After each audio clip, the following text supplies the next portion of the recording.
আসসালামু আলাইকুম। আসুন আমরা পরিবারের সবাইকে নিয়ে 1 মিনিটের একটি হাদিস শুনি। আল্লাহুম্মা সাল্লি আলা মুহাম্মদ, আউযু বিল্লাহি মিনাশ শাইতানির রাজিম, বিসমিল্লাহির রহমানির রহিম।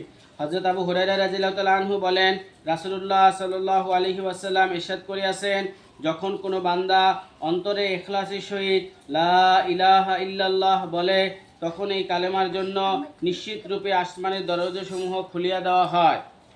এমনকি এই কালেমা সোজা আরশ পর্যন্ত পৌঁছে যায়, অর্থাৎ সাথে সাথেই কবুল হইয়া যায়। তবে শর্ত হইল, যদি এই কালেমা পাঠকারী কবিরা গুনাহ হইতে বাঁচিয়া থাকে।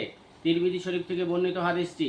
ফায়দা: ইখলাসের সহিত বলার অর্থ এই যে উহার মধ্যে লোক দেখানো ও মুনাফিকি না থাকে।